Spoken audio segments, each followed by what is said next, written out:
So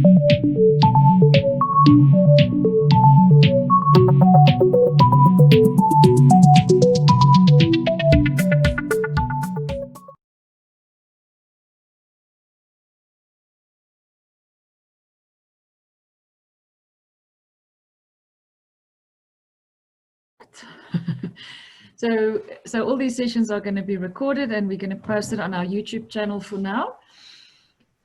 It is still experimental. We're still trying our topics. We're inviting people. We're trying for the format to be like an interview.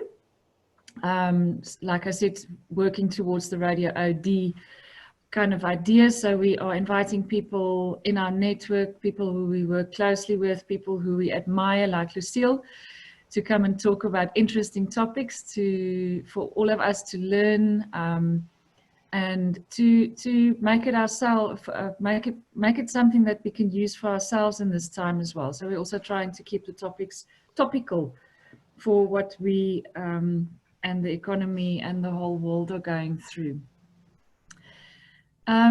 So like I said, the session is recorded. Please keep yourself on mute if you're not talking. If you have questions throughout the session, you're more than welcome to type them as we go. We'll have a look at them throughout, and then we are going to take questions also in the last half an hour. So 10:30 till 11 is Q&A session, and we'll look at what is typed and what's come up by then. So I think that was everything I wanted to say. Lucille, over to you. Oh, Lucille and Christy, sorry. Yeah, actually over to me. Over to Christy. I'm going to ask Lucille the questions today. I just want to say about the next two OD talks that have already been organized. Next week, Roy, Zianda Masiza, and Roichi will talk about. And it's personal transformation for the new normal, looking at mental models and ways to look inward to ready yourself to navigate this really mad time. As the world is transforming, we need to transform with it. And what is some of the work that we can do for that? Yeah, and I want to invite you to really come to that session. Z is a very interesting and powerful facilitator. I have facilitated once or twice with her in quite difficult circumstances and gained only the highest respect for her. Her ability to hold paradoxes and differences and difficulties is remarkable. And then the week after that, we have Alon Shevat, who is one of those crusty old OD practitioners. He's in his 70s now, he's retired, and he's seen the world of OD. At the beginning of the quarantine, he wrote an article about what we are to do as OD practitioners, and he was devastatingly honest about how we're going to be the ones in the back of the queue to a certain extent. And I guess that's one of the things that we will engage with. I think much of the conversation with Alon will be about mergers and acquisitions. Alon says that there are no mergers, there are only acquisitions, which is quite provocative. And I think we've had some experience in that domain recently. And I think that will be an interesting conversation as well. Good, so over to Lucille. Lucille, I realized this week that I met you about 8 years ago the first time. Probably. Yes. I remember you were wearing a very, very weird jersey, Christo. So the fact that we have become friends is despite that jersey, not because of it. But that was at an OD conference. Yes. That was at an OD conference, at a Flourish conference, yeah. Yes, indeed. And all the time that I've known you, I know that you will always bring very interesting new thinking that will challenge us, and thinking that opens up something that we have not yet considered or even began to consider. And for me, and I think Liesl, for you as well, it was the same last year when we engaged with Euphoria. Expanded identity theory is what you called it at that point, and the use of leadership maturity. So that's what we'll talk about today. And, you know, from that perspective, the first thing that I want to ask you as we jump into this is maturity. What are we talking about? What is this? Where does it come from? Great. Thank you. Thank you so much, Christo. And maybe even before we talk about maturity, I'd love to kind of take one step back and say, let's talk about the concepts of horizontal and vertical development first. Because I think when we talk about maturation within that frame, it makes Sorry, Ben, sense. you... Oh, okay. Great. So I'll just, Jabulile, we're just muting you for now. Seems like there's two things going on. So when we work with the concept of development, and there are many definitions we can use for that, but let's just talk about development as, for this conversation, meaning the transformation of the way in which we make meaning over time. So the transformation of meaning making. We can work with both horizontal and vertical ideas of how we develop. Now, horizontal development is really the process of not necessarily radically transforming the paradigm that we make meaning within, but adding technical mastery to the paradigm that we are currently at. So one of the ways in which you can think about it, and this is more maybe from the perspective of adaptive leadership theory, would say that there are two kinds of leadership problems: adaptive problems and technical problems. So technical problems are the problems where the answer is already known somewhere. It's just that I still have to acquire that skill. So if you think of, for example, someone who has to learn how to drive a car, you know, how to drive a car is known, but I need to still add it to my repertoire. So that would be something that relates to horizontal development. And horizontal development is really, really useful. I mean, if we don't have some base core skills at any given point in our maturation journey, we can get into serious trouble. If I try to run a business and I don't know how to do the books for the business, or if I try to sell and I don't know how to do sales, it's really useful to acquire those skills. And we should continuously do that. And that will give us a certain mastery. But when we talk of vertical development, we're really talking about the process whereby over time, the paradigm from which we view the world, the paradigm of meaning making that we use to make sense of all the craziness and beauty around us, that there is a process of that changing. And that paradigm shift upon paradigm shift upon paradigm shift is known as vertical development. And that really is the story of our maturation. If we kind of maybe going up that ladder, if we want to use analogies of up and down. But there's also the converse. So what's the opposite of maturation? In psychological theory, we talk of regression. In leadership theory, we often talk about the idea of fallback. So fallback being the process where we lose our complexity of mind, our complexity of meaning making, either for an extended period of time or for a short period of time. So if we think of maturity as meaning the transformation of our meaning making to be able to hold more and more complexity, and maybe it's not just hold, but also meet the complexity that's in the world, then that gives us an idea of what we're talking about when it comes to maturation or the process of development. Jennifer Garvey Berger calls it the evolution of the bigness of our perspective. And she says it's very important to not call that a betterness of perspective, but it becomes bigger in some kind of way. It's almost like when you climb up a mountain, and and as you go higher up the mountain, your perspective shifts. Sometimes the words that I've heard here is things like altitude or center of gravity. That is what shifts.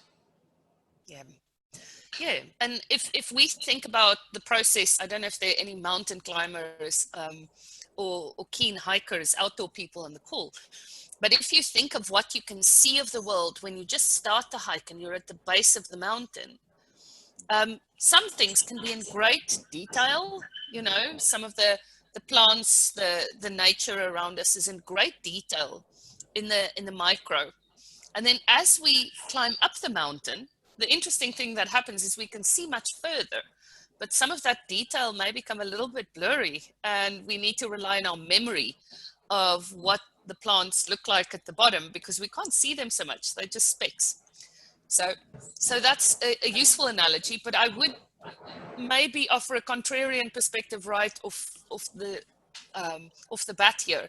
And this is the Zen Buddhist teacher, Pema Chodron, says that the analogy of climbing a mountain is actually the wrong one when it comes to maturation, because actually it's a deepening, not an altitude. And she speaks of the process of going deeper and deeper into the well until we find at the bottom of the well kind of the higher heart center of our beings.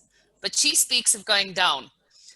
So I'm not particularly attached to only upwards metaphors for this. That's quite interesting, because as we go up, or our perspective increases, we need to go down so that we can also in a way loosen all the things that holds our perspective in place, or in a smaller place that keeps it small to some extent.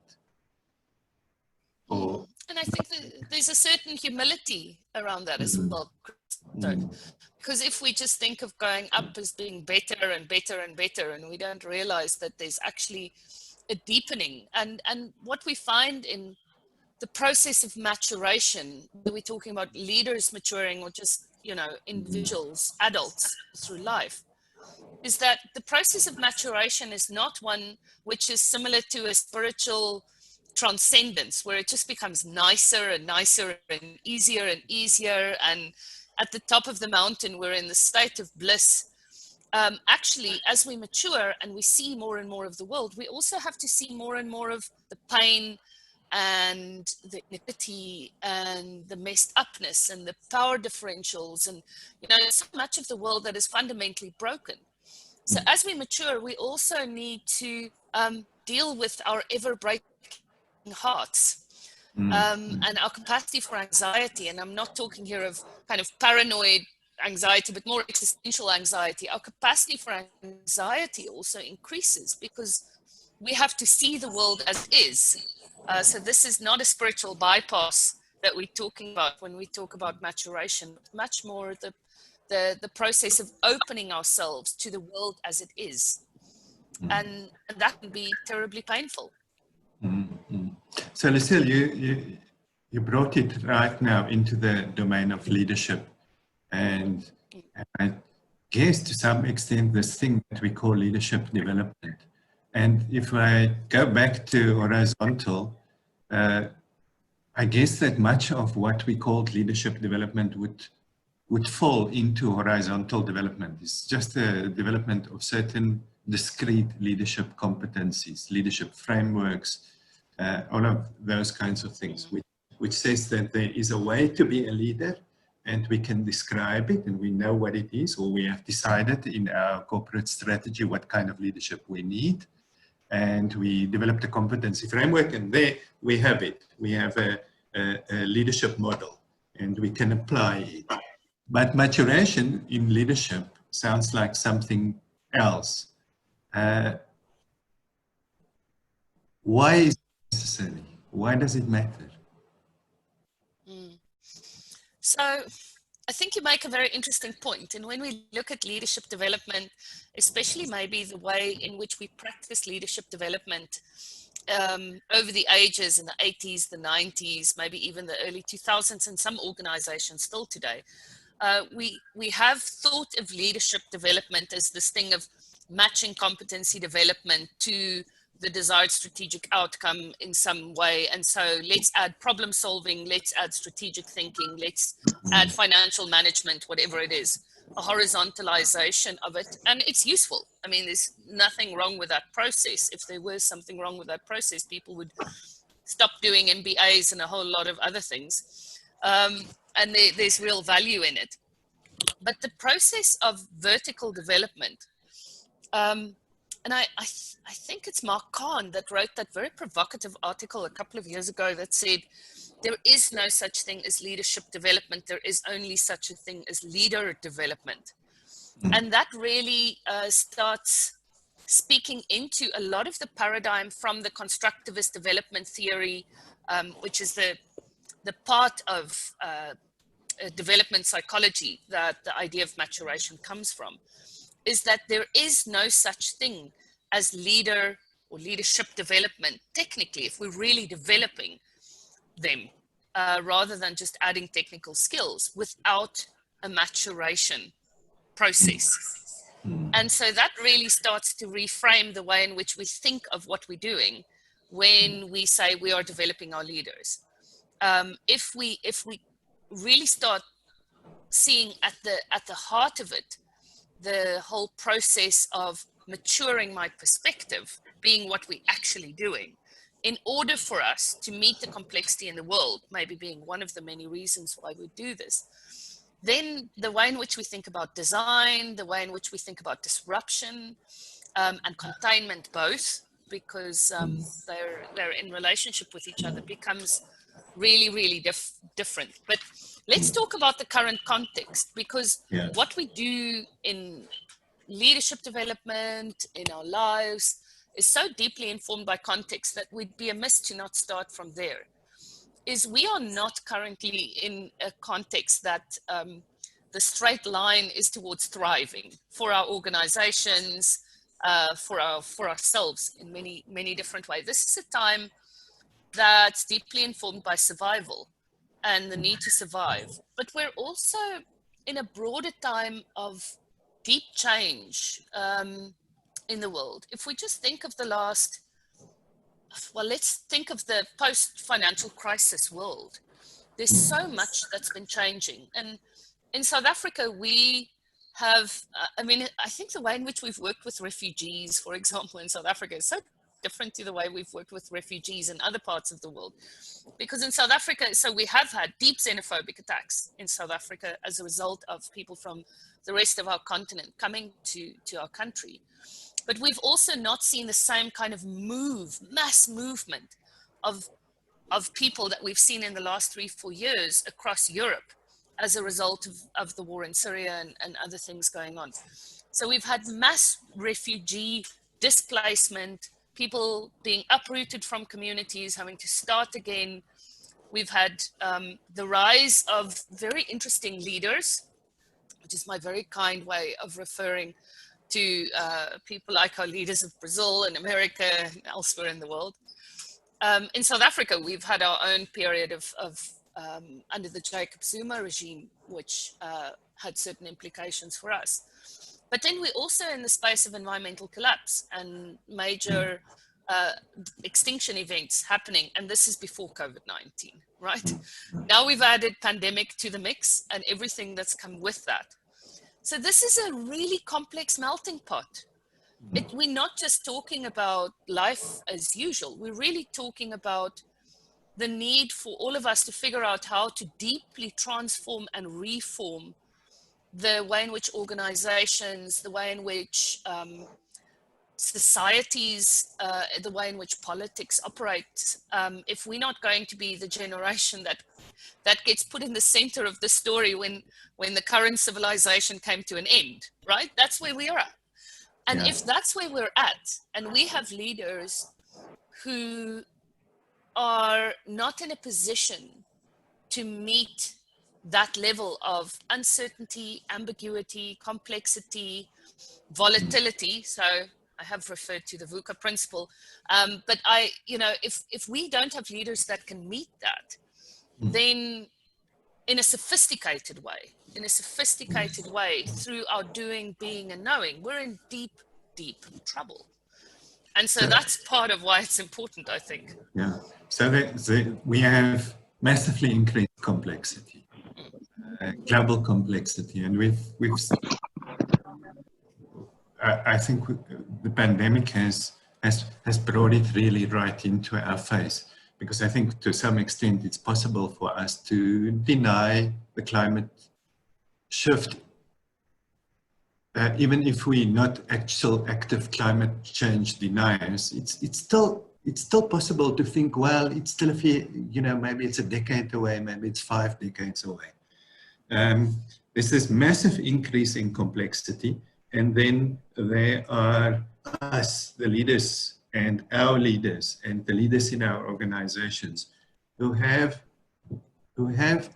a certain maturity, and that maturity can meet or is not quite able to meet that level of complexity. If we take the maturity approach, what could we predict? And I use this word predict with care and maybe a bit of moedswilligheid, as we say in Afrikaans. What could we predict how leaders would respond to the crisis, given different ability to meet the challenge of complexity?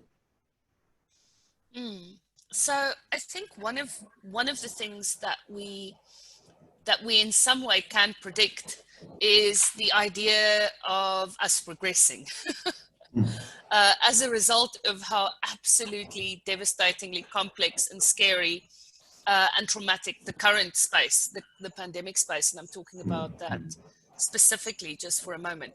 We can predict that we will all have our moments of fallback or regression.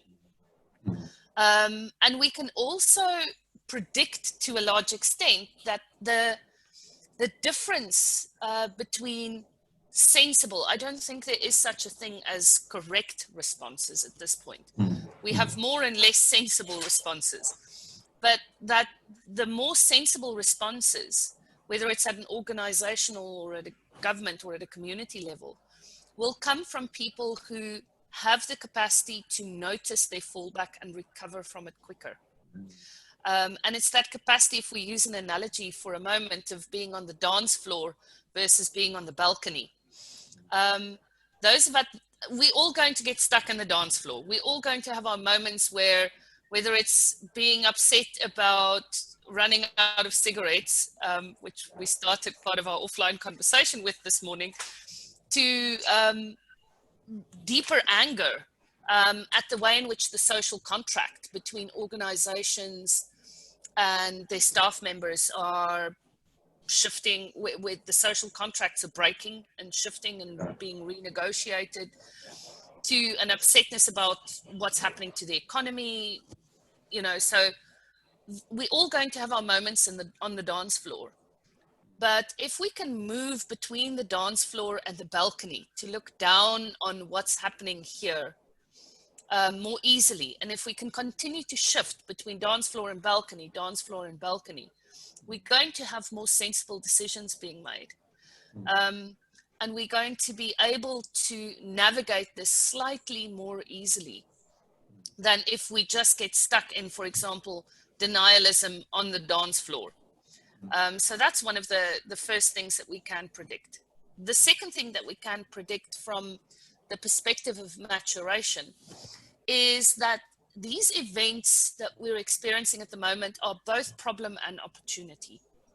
So the opportunity part of this is, from a maturation perspective, many people will come through this having shifted their paradigm. Kind of having had the experience of saying, I can't think about the world now in the way I thought about it in 2019. The world has changed too much. I have been changed by this. I've been touched in ways. And so through what's happened in my community, through my fear of death, through working with financial challenges, whatever it is, I'm going to be changed, and that's beautiful. The other thing that we can't predict is the same set of circumstances is also going to potentially lead to many people being re-wounded in fundamental ways. And so what we're seeing more and more is that people are returning to what we call original trauma, or our original woundings through the current trauma. And so, and that is informing in part the way in which people are then responding to this current set of traumas. So if my original wounding is something that left me deeply scared and paranoid, we're seeing leaders responding to the current trauma deeply scared and paranoid. And they get stuck on the dance floor. And they get stuck on the dance floor, but it's trauma not is there on the.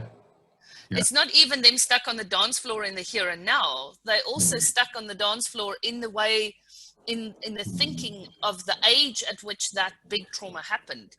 So I'm not just stuck on the dance floor now. I might be stuck on the dance floor as a 12-year-old or as a 19-year-old, heaven forbid, and making really big decisions about what to do with my organization and in my family and in my community. When you speak of dance floor balcony, the image that comes up for me is almost one of those old opera houses where there are multiple stories of balconies, just one balcony, and you can move up and down on these balconies. If you speak about fallback as moving down to lower balconies, moving up to higher balconies, to actually get a sense of what this dance floor looks like and what this whole world looks like. And I guess that's the next question for me is, what does this look like? How can we get a sense of maturity and the development of maturity? Because as we grow up, there are adults, and then more rational or irrational, and that forms our ideas of adulthood. And then we get to adulthood and we realize that we don't feel much different. We still feel like there's an adulthood out of our reach, or not yet reached. And I guess so it goes on. I'm in my 50s now, and it still feels like there's an adulthood out of my reach, or that is still there to be gained, or accessed in some ways. Is there a kind of I don't know what to call it, a map, a framework, a model that can give us a sense of how we transform into increasing capability to deal with complexity, to have a bigger perspective of the world, and to actually even get a sense, a perspective on our own traumatization, the things that shaped how we may get stuck at certain points, or where we may fall back under pressure. So I think, yes, there definitely is. And let's explore that a little bit. But I'd also like to comment on your sense of that there's an ever unreachable adulthood somewhere out there. That actually says a little bit about your stage of maturation, because there are points at which we definitely think we've reached it. And then we realize that maybe we haven't again. But in that space of saying, it's out there, adulthood, it says something about where you're at in this journey. So maybe what I can do is to share a little bit about the identity maturation framework with the group. And just maybe before we go into this, the roots of the identity maturation framework is in development psychology, and specifically through the constructivist development field. So that's kind of the adult version of development that Piaget started to work with, for those of you that are interested in the roots of things. And there are a couple of different strands in this thinking in the constructivist development field. So possibly the most well-known, and I don't know if it's known in this group, is the work of Kegan. So Kegan's worked on the different states of mind that he's worked with. Perry has worked on the development of morality. And then Torbett worked on the different action logics, which has to do with kind of the application of these different mind states. And that gives you a bit of a sense of the history of this. The integral world has latched onto some stage theories in a way that maybe has lost some psychological rigor along the way. But what we've been working with, and this is maybe the interesting part, is to say, yes, there is the story of maturation that Kegan speaks about, but there's also in the existential world, and more in the South African conversation, this notion of grappling with who we are, the identity politics of this time, so to speak. And specifically through the existential thoughts of Sartre, Fanon, and Biko, into this idea of who do I need to be in order for me to step into my freedom and my sense of agency in a world that is ruled in many ways by different levels of power and access and privilege.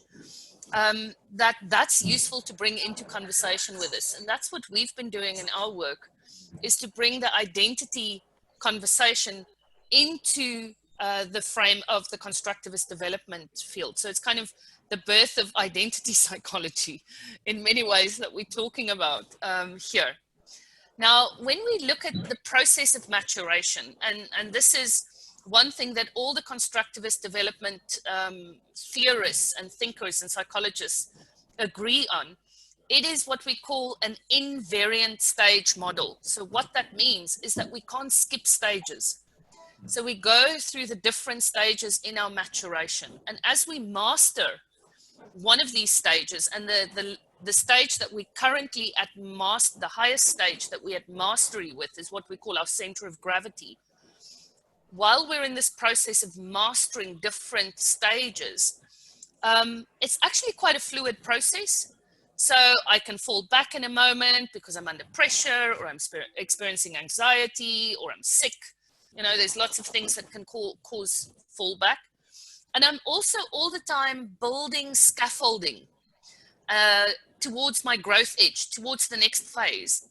And what that means is I can generally understand a couple of phases ahead of where I have my center of gravity, ahead of what I've mastered. But that would be the spaces where I know things, but I don't yet live them. We sometimes speak about the difference between knowing and knowing. Knowing is when you mentally get it. Knowing is when you're like in it, you're living it. It's your center of gravity. So I'd love to just maybe chat us through these different stages in the maturation journey. And maybe it's useful for everyone here on the call to think of your own development journey. And we're talking about your adult development, so kind of from your late teenage years, this kind of kicks in around 15, 16 for most people, this adult maturation journey. Now, the starting point in our adult maturation is what we call the self-protecting or the opportunist phase of our identity development. And this is the phase where my identity and what I want and need in the world is kind of the same thing. So my identity is informed by my immediate needs and wants. It's more short-term thinking. Everyone who's against me servicing these needs are baddies in a big way. And often this is the space where our parents start becoming baddies, because they tell us, no, you can't go out and you can't do that. And you know, so there's this whole phase that we go through. And I'm really just protecting my own individual needs in the short run. So it's quite a self-centered phase. It can be quite immediate. We see people who get stuck here. And this is the thing, to understand that we need to know that people get stuck in certain phases. If you want to know how many people are stuck in this phase in your organization, look at the stats around away without permission. So those people that have patterns of not coming to work the Monday after payday, or You know, when there's a big sporting event in the community, we're just not showing up for our shifts or whatever it is. That really gives you a sense of how many people got stuck here in almost a teenage phase of my development journey. And that's where we start the whole process.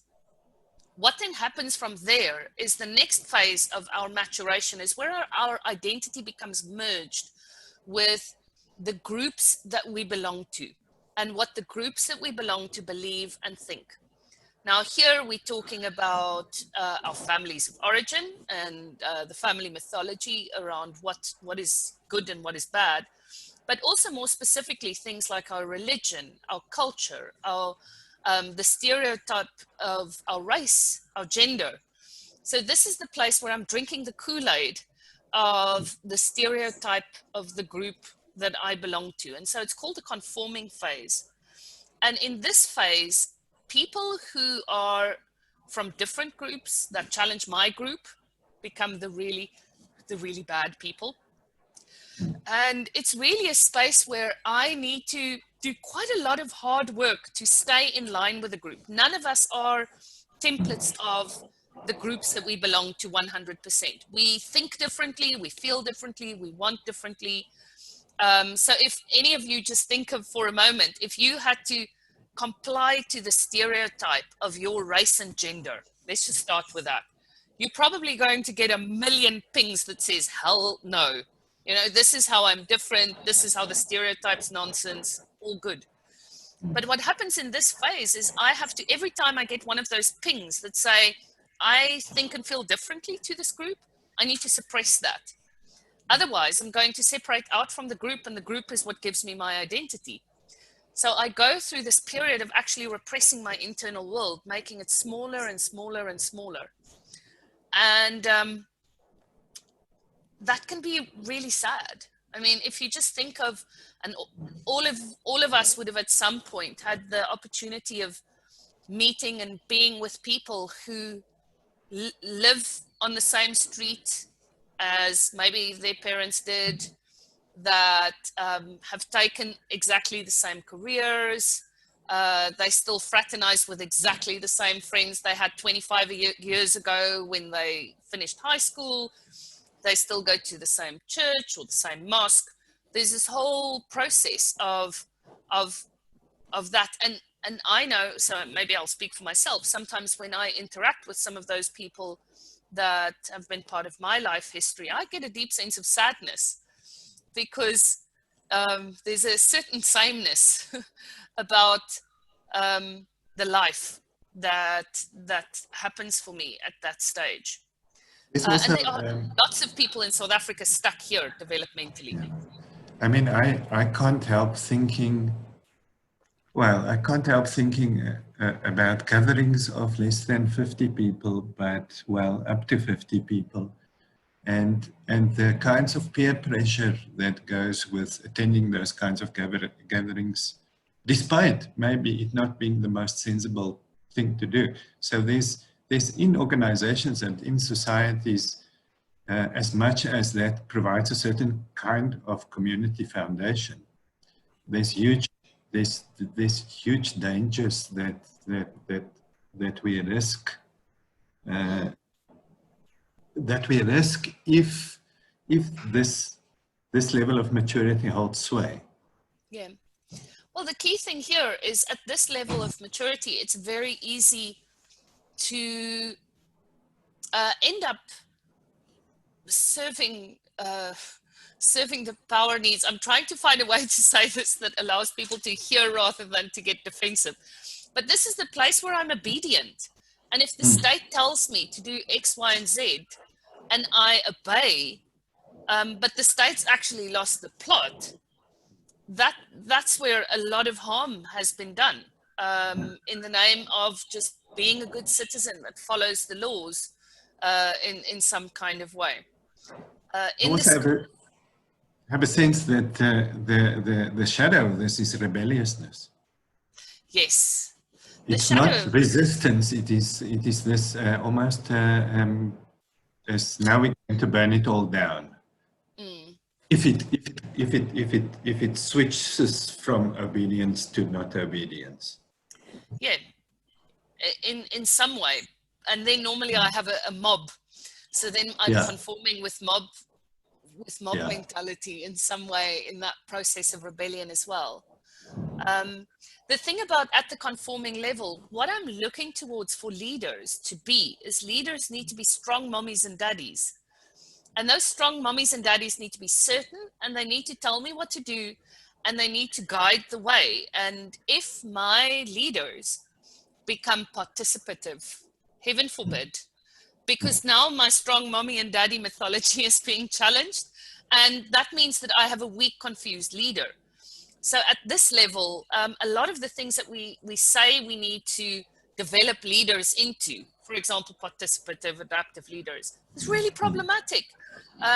People who are at this conforming or group level of maturity look at that and say, our leaders have lost the plot. Now they want us to do the thinking for them.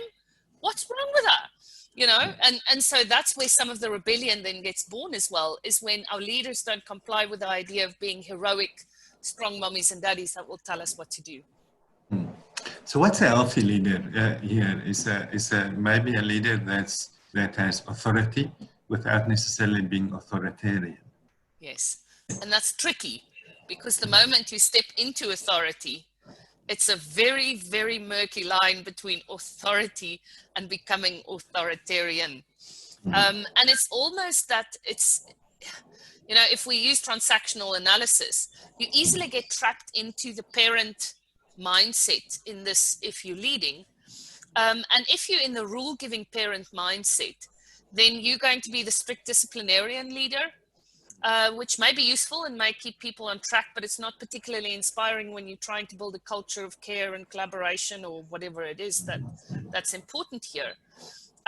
So the nurturing parent role is also a useful one, but you have to play the two together, because if you're too soft, then you're just going to tell the group what they can get away with if they do it together. And that's also problematic. That's for me an interesting one that you say nurturing, because when you said strict parent, what immediately came up for me was the good cop, bad cop style of leadership. Yeah. If you have groups of leaders, but this is not good cop, bad cop. This is actually really nurturing. Yep. As something contained in the same leader, not in some other leader, as a manipulative strategy. Yeah, because what we're wanting to do really is, I mean, we want to mature our staff beyond that level. Because having staff that are dependent on my agency to keep going, as opposed to their own agency, that's not very helpful. So we need to continue to grow our staff. And one of the ways in which we can grow our staff into the next level of maturity is to nurture them enough so that their ambition and desire for their own agency to be more expressed, their own independence and sense of control to become stronger in them. And the other is to continuously tell and show our staff the way in which they are actually already different from the group, that they are special, that they are different, that they are separate. Because if I start seeing myself as separate anyway, I'd be willing to do a lot more to separate out further. It's not as scary to then be different to the norm group that I belong to. Now, the specializing phase, which is a very knowledge, rational, intensive phase, is the phase where my sense of agency and independence and control of my own life really starts feeling like it's in my own hands. Now, for people that have a very privileged upbringing, this is often enabled through something like higher education. So some of these early phases can happen quite quickly, but it's the place where I start developing a niche, a sense of confidence that comes from knowing things in the world, understanding things, being able to master a skill or a trade. For people with a less privileged background, often the process of finding a job, of in many ways becoming skilled in a trade, starting to get feedback that I'm making a difference, or if I'm a plumber, I start figuring out how to solve complex plumbing problems. Here I have the sense that if I just think about this, and specialize and understand it deeply enough, if I think about it well enough, I'll be able to do something about it. Now, this is part of where our country already starts pre-pandemic running into big, big challenges, given the level of youth unemployment that we have. And given the lack of access, especially for people from underprivileged backgrounds, to education. And this is where I am fully aligned with fees must fall movements and the decolonial movement inside the university context. I think it's incredibly important for us, if we want to mature our South African nation, that there are more opportunities for higher education, and that we have to find ways to address youth unemployment. Because if we never place youth in their 20s inside a space where I can get this efficacy from mastering a skill, a trade, then it becomes really tricky to keep maturing, because there is something contextual around the maturation process. And people will find, I mean, we are so resilient to say that because I've never had a job in the formal economy, that doesn't mean that I can't get into this phase, but it's also that sense of I can figure this out. So a lot of people that are not in formal employment, but that have figured out ways of being entrepreneurial, of making a difference. If I just think about this problem long enough, we can find a way of changing it, tapping it around, starting our own thing, and getting that sense of efficacy from that. Is absolutely possible, but we have systemic interferences in the human maturation process in South Africa that we have to absolutely face up to and see. It's not all just about a happy meritocracy where we all start on equal playing foot, and you know, that's where things go. But maybe so that's a side conversation. If we don't create the spaces and the possibilities for everyone to become someone, and we run the risk of having mobs. Absolutely, absolutely, and yeah, that's something that keeps me awake at night, actually. So you know, that thing about what are the problems that keep you awake at night? They're really useful for you to put your purpose and your life force into. This is one of the things that really keeps me awake at night. So in the specializing phase, the interesting thing is that we have a heavier reliance on my independent mind, but a lot of it becomes quite rational, obsessed. This is where the idea of scientific objectivity really is born and flourishes. And it's that space that says there is such a thing as objectivity. If we can just follow scientific process, if we can just be rational enough as human beings, then we would all calm down and there would be no mobs. And, you know, it's a very quantitative space in our lives. Now, I remember this in my own life. I was working in the mining sector, and we had this very foolish endeavor, which is to simulate the manganese market of the world. And we really believe that if we just got all the variables into this complex adaptive model that we built, we would actually be able to predict the entire manganese market. And we put 160,000 data points into this model, spent a whole year building it. It was myself and an engineer, and it was fascinating. Did it ever predict that, you know, there would be a major world catastrophe, you know, kind of environmental catastrophe in Japan, and therefore we won't be able to sell any of our metal into Japan in the next 2 years? No, it didn't do any of those things. So maybe, you know, if we simulated the entire world, and then there's still human emotion and free will, and there's all these complex things that are really hard to put into a quantitative model. You have to somehow, at that stage, is the belief in a clockwork universe. Yes. Where things are just somehow perfectly designed and work perfectly, whether it's by grand design or by natural evolution, but it's perfect. Yeah, so at the moment, I mean, just a small bit of that we're seeing in the COVID-19 crisis is many of us obsessing and getting back into the data obsession around when are we going to flatten the curve, how are we going to flatten the curve, and we start tracking. I know I find I have these days where I have to, like, every 6 hours check on one of the websites that I track, how many cases are there in the world? How many people have recovered?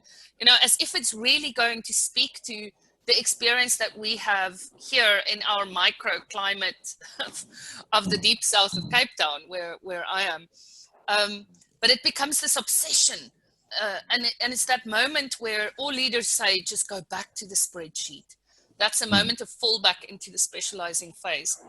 But what happened for me, particularly in my career, is I was then asked, after my very foolish attempt to simulate the manganese market, I was asked to build a simulation that would predict accidents and deaths on steel plants. And this is where I spent quite a bit of time on this. And at some point, I had to go back to the leaders of the organization I was working with and to say, you know, at the bottom of this, there are lots of variables. We can do something about this transport issue in Vanderbijl Park, and we can do something about that. But you know, at the bottom of this is the problem that you guys see your staff members as objects, not as human beings. And I can build you a lovely model for that, but I don't know how to simulate the fact that you've objectified your mostly Black workforce. And therefore, there's a whole lot of things that happen here that you'd never tolerate in your household for your children that you have turned into human beings. And so there's no model for this. There's no model for care and for dehumanization. And that's really what happens in the transformation between the specializing and performing phases. In the performing phase, we get to the space where we say, look, it's not actually just content and what we know. There is actually a difference that comes from how we do it. There's not just the rational and the quantitative, there's also the qualitative. And if I want to be a really potent leader, I need to do strategy and culture. I need to become emotionally intelligent. I need relationship with my people because they do receive instructions differently in that space. So it's the phase where I really develop huge leadership potency because I'm figuring out that it's not just what, but how as well. And as I practice this more and more in my own life, I get a sense that I can do this. You know, I can play this game called life or leadership or management or just human existence. I can figure out this society, I can navigate it, I'll have my ups and downs, but I have some extra tools. It's not just about what I do, it's about how I do it. And that gets me into a phase where corporates really love us. The performing phase, we are willing to sell our souls, to climb the organizational ladder. We're willing to work hard. We know that there are benefits that comes from working hard. And more we're saying I need to be an adaptive and authentic leader. This is the space where it's the center of gravity for an organizational system where things like agile becomes doable. Waterfall development is doable at the specializing level. And so it's a beautiful, beautiful phase for corporates. They get a lot from us. We sacrifice a lot. But we can do this, and we feel like we're the masters of our own destiny, and if we just work hard enough, we'll be able to reach our goals. Still, if we have like a technocrat, bureaucrat as a leader at the specializing phase, if we come to this point where we want to do work and we want to achieve and we understand we want different kinds of leaders. We don't want technocrats, bureaucrats. We don't want the expert as the leader. Exactly. This is the phase where I actually start demanding being included. I say, you know, I want to be part of the decision-making process. Don't just tell me what I need to do. This is where participative leadership becomes really, the norm in some kind of way, because my sense of agency is huge. And if you're going to treat me as if I don't have agency, that becomes a really, really big problem. I'm not going to like that at all. So I'm going to pause there and just say one or two things. And the first is that about 80 to 85% of the world, adults in the world, are somewhere, have a center of gravity somewhere in those 4 phases that I have described right now. It's called the more conventional phases of maturity. And if we just live our lives in a normal kind of way, we have a fairly good chance of going through all of these phases because of the challenges that life will throw at us. We'll be in organizations. Sometimes these organizations will be restructured. We'll lose our jobs. We'll get married. We'll get divorced. Things will be wonderful. Things won't work out. Our parents will die. We'll have to go through these phases of making sense of the world in ever more complex ways, just through what life deals us. When we look at the phases to follow, these are called the post-conventional phases of maturity. Here we start getting into the point of choice. Do I actually want to keep growing? And if I want to keep growing, I'm going to need to go and look for and move towards opportunities for that kind of paradigm shift, because life can give me the COVID-19 crisis and it's not going to necessarily in and of itself be enough to shift my paradigm. I'm going to have to continue to look for my own development opportunities. So it's a lot harder, and you'll see what happens. And many people may be familiar with this phase that happens next. It's often the phase between performing and internalizing that we would colloquially call the midlife crisis. This is the point where we wake up and we say, oh my word, have I really used up my life force for the last 15 years in service of this big corporate, for example? Is this really what I want? I've sacrificed so much. You know, yes, I have the certainty of a salary at the end of it, but my freedom is becoming more and more important to me. So I'm thinking of stepping outside of the box here. I'm going to become the master of my own ship, the master of my own destiny. And the internalizing phase is the phase in which I really go deep inside into my inner resources and often the backlog of feelings that I did not allow myself to fully explore and feel and be with while working so damn hard in the previous phases. That internalizing phase is then the process of coming to grips with a couple of very hard truths. And the one is that our leaders don't know. There is no right way. The black and white view that we have of the world starts falling away into more multiplicity, saying yes and no. Everyone is right. Everyone has a point. And my voice is just one of many voices. And look at how much, you know, privilege or whatever cushioning I've had around it. Oh my word, what's been wrong with me? I was so certain about these things. And actually now I realize that some of them were just not true or only partially true. And we are so different and yet we are so similar. So in this phase, it can feel like I'm lost at sea in many ways. It's like, who am I? Who is right? Where is the certainty? How do we navigate this? Everyone has a point. And so for many, it feels like a slight loss of potency, while it's also an incredibly empowering phase of stepping into my own life, leaving the well-trodden path in some way. And if you use biblical analogies, it's like the seven years roaming the desert, or the 40 years roaming the desert. Still, people at this stage of maturity find themselves often in corporations or organizations that have leadership that is mostly not at that level, that is maybe performing or specializing. How do they cope with the organization and leadership, and on the other hand, how does leadership, let's say at performing or specializing stage, cope with these people who are suddenly strange or confused? It's a tricky stage. It's a tricky stage because I'm not going to buy the authority and the rules of the organization in quite the same way. So for many leaders, especially the specializing leaders, where it's all rational, and now you're talking about multiple truths and you want to have town halls and, you know, have open space conversations, a whole lot of things that we as OD practitioners love quite a lot. that is inspired by this internalizing phase. It's just like, please, can you just get back to your desk and complete your work and stop inquiring so much?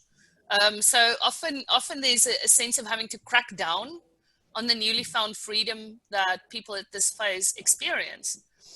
Some leaders are wise enough to realize that I need to protect these, let's call them mavericks for a moment, need to protect the mavericks in some kind of way. I know that Dave Snowden from Cognitive Edge tells the story of his life when he was in IBM, and he had a senior executive sponsor that kind of protected him from a lot of the rules and judgments of the organization as a whole. And he says rightfully he would have been fired by IBM at that stage if he didn't have that kind of sponsorship. So there's some wise leaders that would end up protecting people, but a lot of people leave the organization and also government at this stage. I've worked with many government bureaucrats who, when they hit this phase, leave. They leave. And this is what we actually least want. You might think that this is good, but it's actually not. If we want to build inclusive organizational cultures, we need people at this stage. And we also need them to stay so that when they get to the following phases that maybe have more mainstream potency again, that they're around and they're not out there just doing consulting work or doing their own thing, or, you know, having told the whole organization to stuff around. Because government needs people at this phase if they want to be inclusive and value oriented in their way of managing civil service, but they also need the strategizing leaders that can work with the system rather than just with niche parts of the system in some kind of way. But the people at this phase often, if they choose to stay in the organization, grow a bit of a thick skin, go a bit of undercover, sometimes start doing weird things like take photographs of themselves hiding between behind pot plants between meetings. You know, there's some way they find to amuse themselves and to express their individuality without becoming too entangled in the game. But this is the phase where I can see that it's a game. And that's part of where the disillusion comes from. And if I go through the seven years in the desert, I might find myself at the next phase, the strategizing phase. And the strategizing phase is a phase where I'm high enough on the mountain to, when I look down, have a sense of the system as a whole. And so I use my ability to see the system, my systems thinking ability, as the basis for my potency in my leadership. And this is where, and Shaka Zulu is a beautiful analogy for this. This is where Shaka Zulu is on the balcony, on the mountain, looking down at his troops. And he can see the cowhorn formation be born. He can see that sense of, oh, wow, if we just stop going at the enemy directly and go at them from the sides, this whole battle will change. If I shorten the spears, this whole way of doing warfare will change, and maybe that will enable us to get the upper hand. So that's a war analogy, but there are many of those examples in organizational leadership as well, where I get the sense of the many variables and how they connect, and I can have a much more integrated change process or response to the complexity that is there for me. It is a phase where I'm working on the system, but if I've remained in the system, I can go dance floor balcony, dance floor balcony, dance floor balcony very easily. And it's a phase of incredible potency. And we want our leaders that are making very big decisions to be here. And we can continue talking about some of the other levels. They really relate to less than 2% of the nation. But the key thing, if we just use a bit of a political analogy for a moment, is if we have leaders managing the COVID-19 crisis for our organizations, for our country from this space, we have a very different response to when I'm, for example, just in self-protective mode.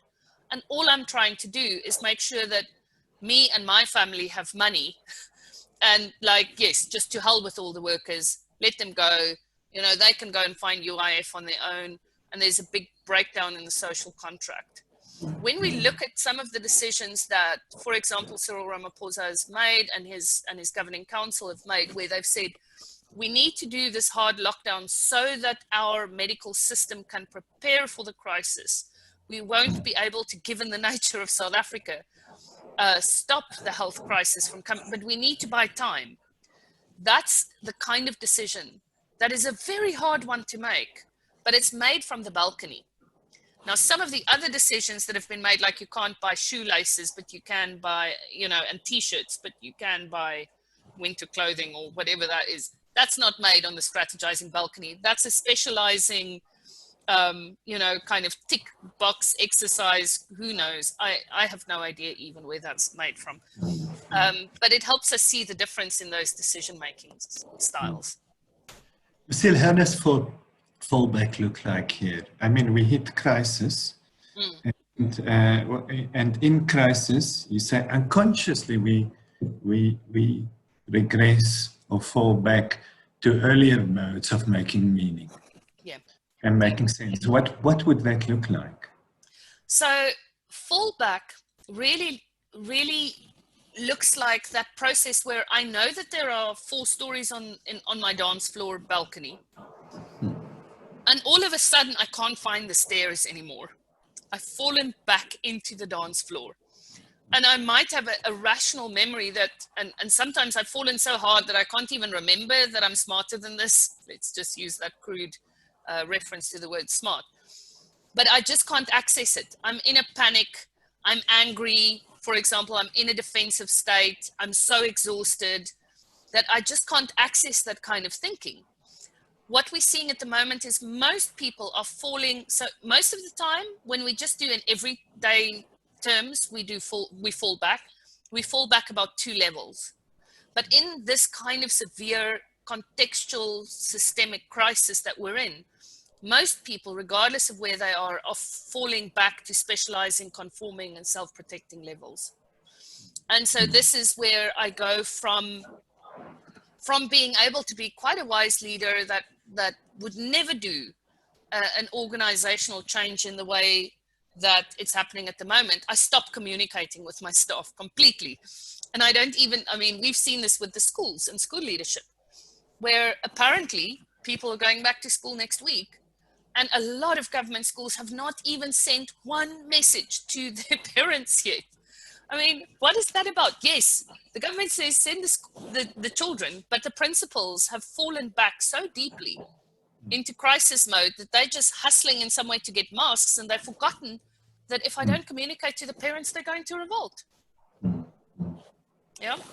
And in terms of a lot of the research that's been done on this, the interesting thing is if we look at the things that can cause this kind of fallback, it's from ordinary triggers, and ordinary triggers include everything from jet lag to not eating enough, right? So at least we've gotten rid of the jet lag version of fallback. But Zoom fatigue can be another just everyday thing that causes fallback. But then interpersonal conflict, that can cause a lot of fallback. And for some families that haven't spent much time together, there's some interesting things happening in that space. There's a lot of conflict in organizations as well as resources get tighter and tighter.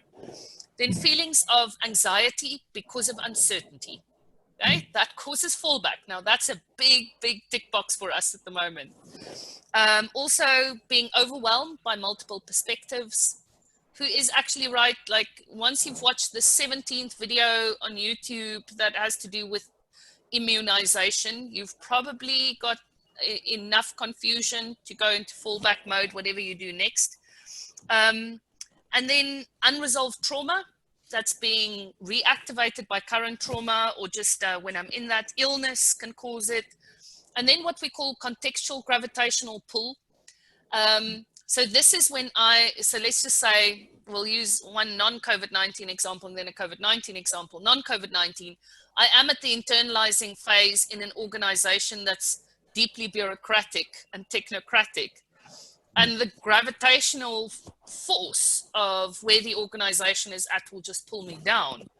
But then in a COVID-19 example, if I'm in a household of people who are deep in conspiracy theories right now, you know, I might just, even if I don't start believing in the conspiracy theories, at some point, I might just start falling back into, you know, I might just get so angry at them that I start unfriending my entire family and lock myself in my room. I don't know, that's a very extreme example, but I stop being able to act on the system if I've left it. Yeah, so that gives me a sense of what fallback can be caused by in a variety of different ways. What can we do? When we look at this, we know that we require an increase in maturity to deal with increases in complexity. We know that sudden increases in complexity actually makes it quite possible that we will lose some of that maturity. We sit with a beautiful little paradox there. And I mean, part of this challenge is, of course, that we as OD practitioners are not immune to falling back. No. Where does that, what's the work? What can we do? One of the tantalizing concepts that I think you mentioned in this conversation or another is the idea of scaffolding. So, yeah, I think there's a couple of things that we can do, but you know, even before we talk about scaffolding, I think for us who are in the professions that often walk alongside some of our most senior leaders in organizations, as advisors, as consultants, as internal consultants, if we are not processing our own potential for fallback, our own re-triggering, re-traumatization in some kind of way, if we're not doing that, we might actually be guilty of pulling leaders down. We can be the gravitational pull into fallback for leaders. So it's incredibly important that we are committing to our own personal development, our supervision, being in conversations with people that help us process what's going on so that we don't become gravitational forces ourselves. So part of what can we do? Maybe that's part of what we can do. But this idea of scaffolding is maybe a fascinating one here as well. And I would just, you know, I just want to, so the big thing, if we think about scaffolding, is we need to continue to build and expose ourselves to our growth edges. Another way of thinking about scaffolding is the idea of the growth edge. We need to make sure that we're not just in conversations that provide an echo chamber where our own ideas get reflected back at us. We actually need to be in conversations where we get challenged, but also where we're seeking out mentors, teachers, coaches that speak inexplicable languages, that speak from a place that seems like I can just get hold of what you're saying or doing here, but it comes from another language altogether, another perspective. We need to continue to build our scaffolding for this. And generally, we can build scaffolding about 2 floors above our center of gravity. You know, so I just gave an example here of someone at the specializing phase. If that's me as an OD practitioner or as a leader, then I need to find spaces where I am exposed to leaders and thinkers and teachers and coaches that are maybe at this internalizing phase, or even if I'm very brave and I want to stretch my growth edge very far out, which might not be, COVID-19 might not be the time for that.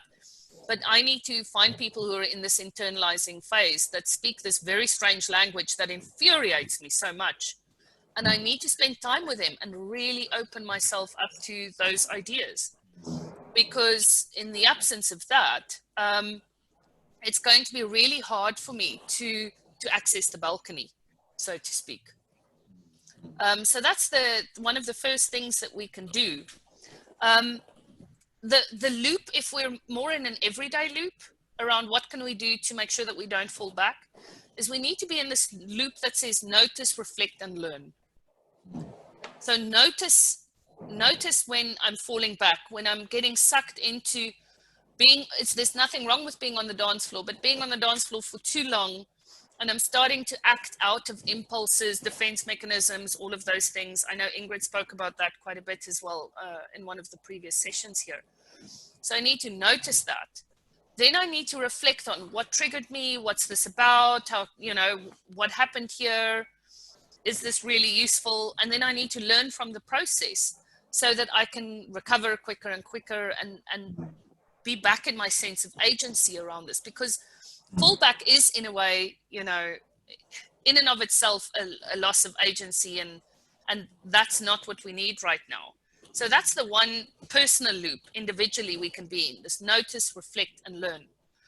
But if we then also look more broadly, is what we know if we want to help people build scaffolding.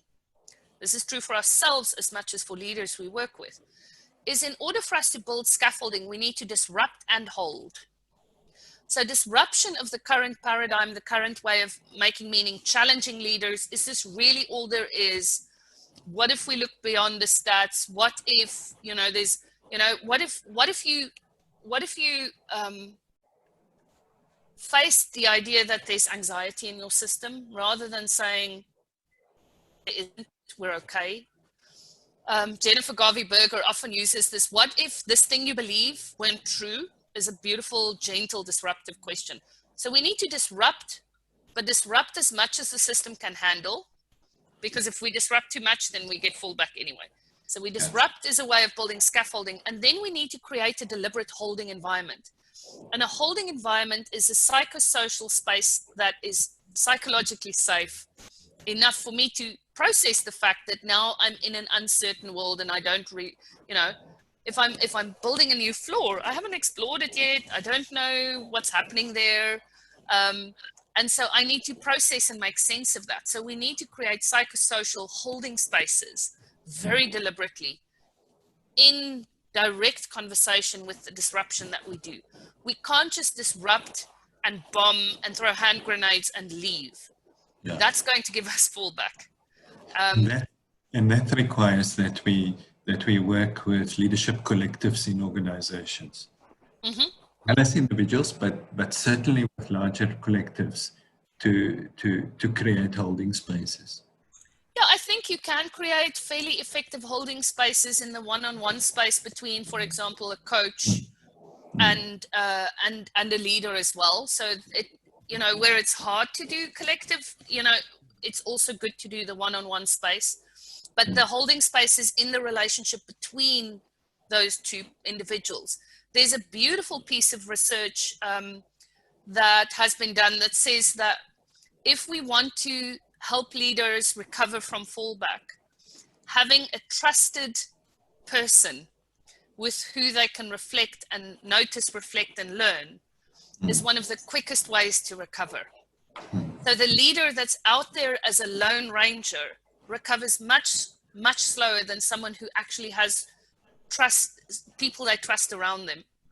And that's an important thing. And then I think the third thing, if we want to ensure that we continue to support this space of COVID-19 to not be a space that regresses our systems, but actually helps us to become more mature systemically, is we do need to invest in deliberate design of leadership interventions, collective sense-making, but we need to be so deliberate about what we're designing that we realize we're building scaffolding, and this is where the scaffolding's taking us.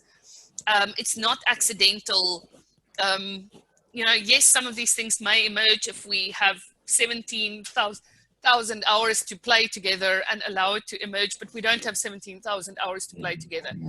We need to do deliberate design that enables us to do this disruption holding. And there's enough research that shows that when you do that and do that well, and that's not a 2-day leadership intervention, that's longer term leadership plans in some way. When you do that, you can actually measure the shifts that people make. So there's an actual return on investment And that return on investment that you can measure either through tracking the shifts or tracking the way in which leaders start acting more systemically, more with the system as a whole, is incredibly, incredibly powerful. And maybe one of the things that I can just share here for a moment, just for people to get a sense of that, is this is from a program with one of the, with one of the parastatal bodies that manages economic development in South Africa, and this is from 2019, so it's not a COVID-19 example. But this is some of and the way in which we measure this is through sentence completion. This is one of the leaders in a fairly significant middle management role before she went on a deliberately designed leadership development program. And then after she completed this 9-month program. Now, just for a moment, think of which of these leaders would you want in your organization? So when the top execs change the organization, before I embrace and comply with the change, versus I take time to review what has changed before I jump to implement the change, assess what impact the change will have on the process, and give feedback to management. What will and will not work in my space, and what intervention is required if the latter option. Now, which of those two people would you want to entrust with a part of your organization? It's a remarkable shift, isn't it? Absolutely.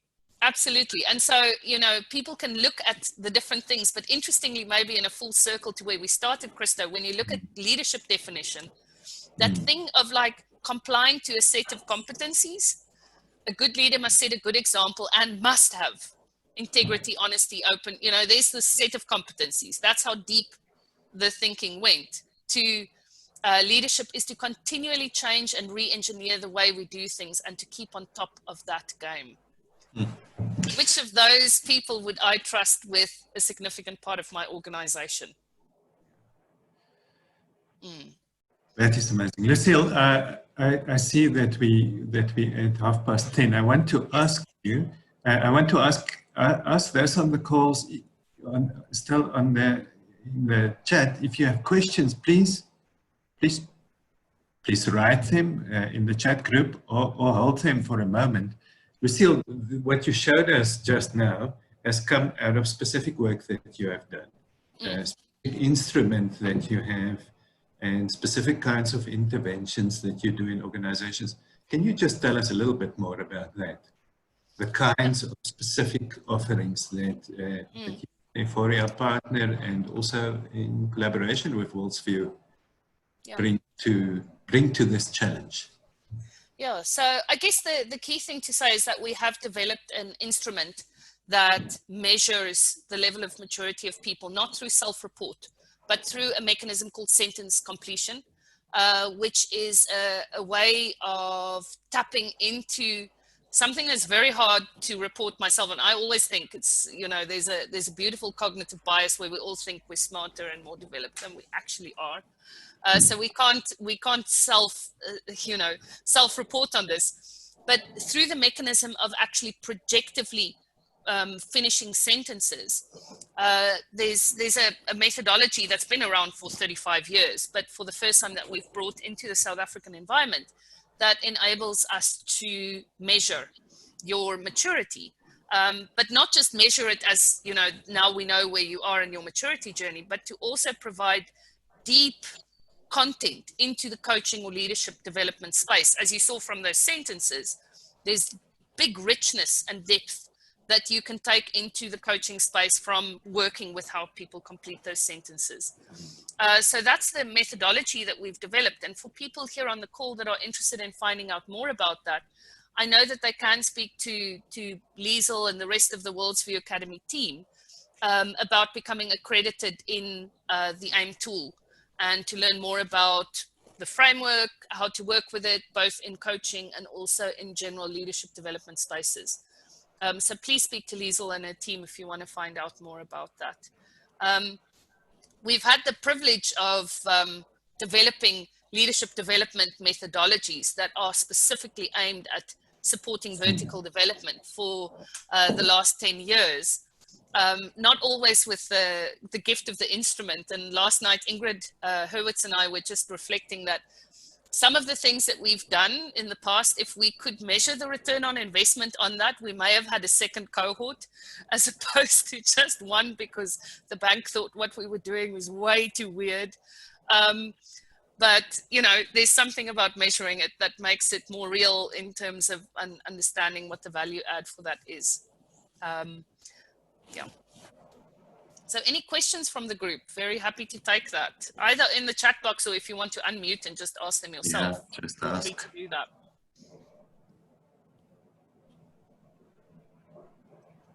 Hi, Lucille, that was so incredible. As always, I just want to echo what Christo said at the beginning, just around the exceptional quality of thinking and clarity that you bring to these spaces, and I just want to value that again. I have a reflection, an inquiry that's been kind of sitting with me for a couple of days, and I'm wondering, because I think there's so much in terms of its overlay, in terms of so much of what you've said.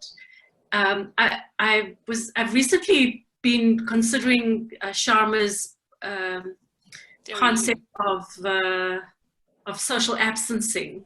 Yes. And of what this is doing to us in this period from a leadership point of view, and how it is slowing our capacity, it's slowing our ability to build the capacity to shift the system, because we have such a large portion of our society that is in the social absencing part of his model. And I like that term. I like the term, the absencing and the presencing. And so if I think about that in the context of building, of moving up those layers in the model, into thinking contextually, into thinking systemically, into being able to hold the capacity to do the personal shift, inside of a country level social absencing, it sounds like an extraordinarily difficult thing for us. And I also am a wild optimist, so I'm very clear about where the moments are for us to build that capacity and how we might do that and how we might collaborate in doing that. So it's not a question as much as it is, I'd love your and the rest of the group's sense around that absencing, and how might we begin to work with that a lot more deliberately. So, I mean, the first thing that comes to mind, Vicenta, and what a wonderful thing to think into. And I also love Otto's language around this. But I think what we're experiencing in the social absencing space is the gravitational pull of a societal fallback moment. And maybe it's not even fallback, but I mean, in South African society, we have created over the last 60, 70 years, really a history that has made waking up, let's use the term waking up as the process between absencing and presencing, the many waking ups, and to use the isiZulu, the Vuca moments that we have in our lives.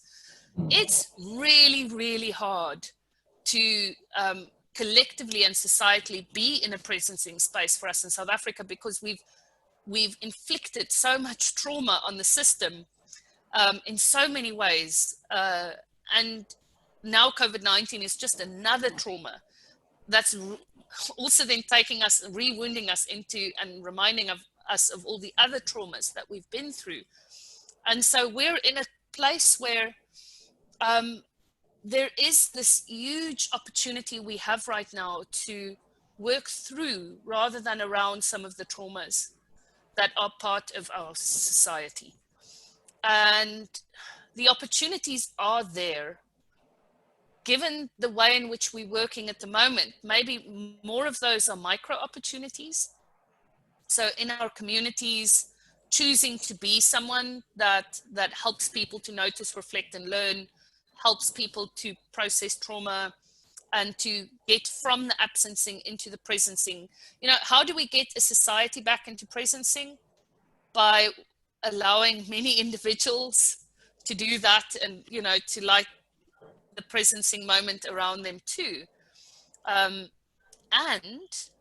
there are opportunities for our leaders that have bigger platforms to also step onto those platforms very deliberately. And there are moments where some of our leaders get that right and some of them don't. And I'm not just talking of political leaders, I'm talking of organizational leaders as well. You know, and it's hard for me to single out leaders, but there are some exquisite examples of leaders that have stepped up and taken care of their organizational systems in this time and have been in really hard ongoing conversations. And every time a leader does that, the organization itself is less prone to falling asleep and being in a more severe fallback. So I think that's beautiful reflection, and I'm with you. And I'm with you on the deep desire to be part of the process that allows us to not be in social absencing or fallback for longer or more in more severe ways than we have to be. Makes me think a bit of Meg Wheatley's idea of the islands of sanity on the one hand. But on the other hand, it's also an island of sanity in the midst of a tsunami. So, so you organizations and societies, you can't ignore the large systemic responsibility of leaders and leadership. That needs to be supported and lifted as well. Yeah, the ones with wide reach need to step up. It does, and we are responsible for many things, including the metaphors we use to make sense of this space. So if we're going to use metaphors of war, in which we all become victims, you know, a lot of the metaphors of natural disaster and warfare have as the net impact the positioning of the rest of us as victims. And victim is a place where my agency is fairly limited. So if I can find the alternative metaphors, and there's a beautiful article that that I read recently around maybe this time is the time of our twasa. It's the time of initiation. So if we think of this time as an initiation, as a rite of passage, we are also choosing metaphors that allow us to keep our agency rather than to be stripped of it. So yes, many things, including our metaphors, Christo. More questions?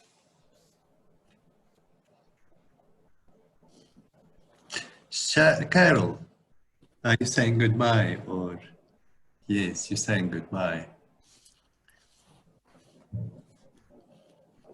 Okay, so it looks like people have to jump off the call. So maybe this is the time for us to end the conversation.